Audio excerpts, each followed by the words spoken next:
Welcome to the Sew Along for the Love You Sew Spring Roll Pouch. This part 1 video will take you through steps 2 to 13 and is a supplement to the actual written pattern. So with all of your fabric already interfaced, pattern pieces cut, and markings transferred, let's get started.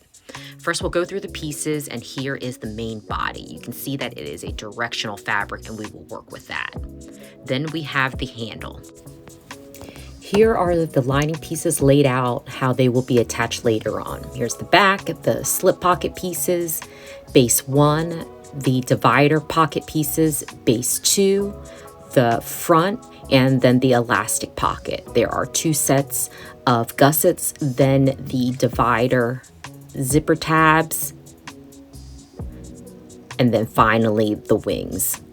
The other front and back options, I'll go over those additional pattern pieces and supplies in part 2 of the sew along. You will take the main body and lay it on top of the foam interfacing. I like to use by Annie Soft and Stable since it's strong but sews so easily. You can see I don't cut the foam to the template, but rather lay the main body on top and based in place with the longest stitches my machine has. Then I'll cut away the foam carefully, slightly angling my scissors so the foam is beveled a little bit. I think this helps with sewing by reducing a little bulk, but probably doesn't make that much of a difference. After you cut this away, set the body aside. Now take the handle and fold it lengthwise twice toward the center to encase the raw edges. Then top stitch all the way around, securing the handle in place. Then I like to seal the raw edges with a seam sealant like freight check. Make sure to allow it to dry completely and then trim off the stray threads. Then take your fabric glue and dab in just 1/2 inch from the edges, fold it under and clip to dry. If you don't like this method, I made an extra bonus video with an alternative method that gets rid of that knobby thick fold as part of the sew along playlist, so check that out. Take your main body and make sure that you have your handle placement markings. I like to mark the bottom outer corners. Make sure these are on the lower half of your main body if you have directional fabric like I do. Glue in place and then allow to dry. You can now sew into place or grab your fabric hole cutting tools. This is my favorite punch plier. It cuts into a rubber base so the holes are always nice and clean. It doesn't have a big throat space though, so I just fold up the edge till it reaches where I need it to. Then I'm using antique brass rivets from Emmeline bags to attach with my hardware press machine. You can always use hand tools to attach, and I have a video on my channel for that. It's time to prep zippers. If you've noticed while reading through the instructions, this entire pouch can be made with 1 yard of zipper tape or less, since most shops sell by the yard.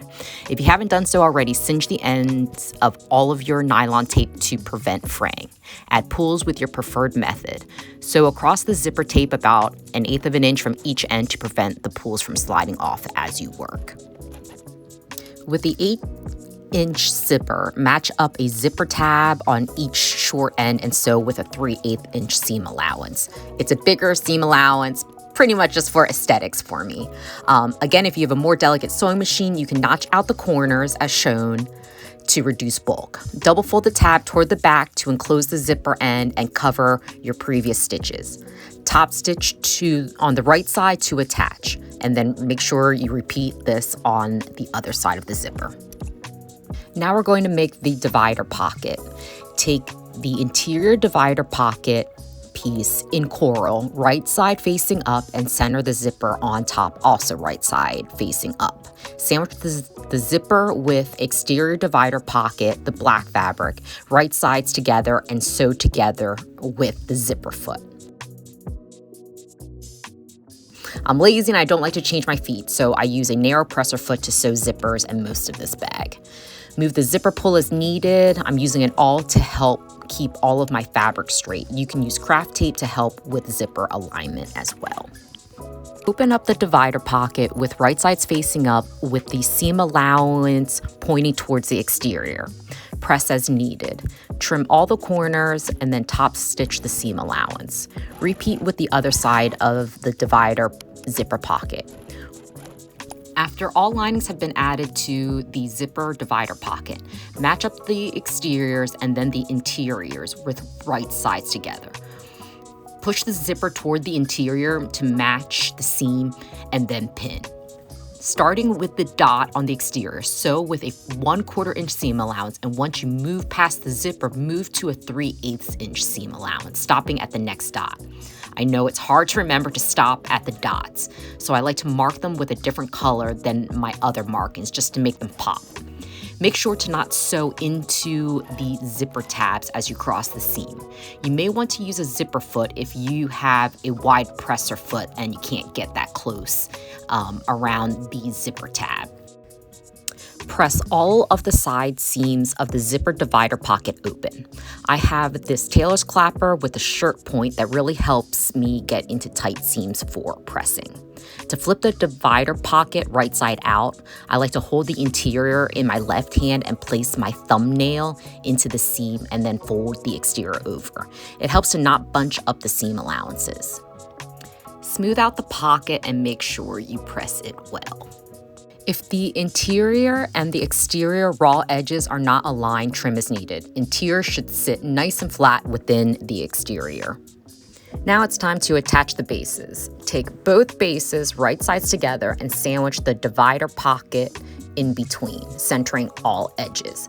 Sew along that edge with a 1/4 inch seam allowance, then open it up and open the seam as well. You can clip the corners at this point to remove some bulk. I like to use the other part of my tailor's clapper to help press open the seams while it cools. With both bases right sides facing up, sew the seam allowance to a base 1/8 inch away from each side of the divider zipper pocket. If you have any issues with balance of your regular presser foot, you can always use a compensating or a walking foot for better leveling. Make sure you repeat this on the other side of the divider zipper pocket. Then you can set everything aside.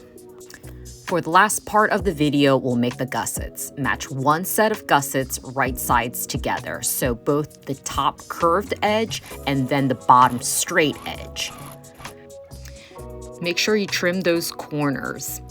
Then with serrated scissors, you can trim the curved edge in half, or if you don't have serrated scissors, you can just cut notches with your regular scissors, and you can notch it out every 1/2 inch or so. With each gusset, turn right side out and press well. Top stitch along both seams and then press your gusset in half, matching those raw edges with the interior's right sides together. Stay tuned for part 2 of the sew along, where we will make the interior options and assemble the entire lining.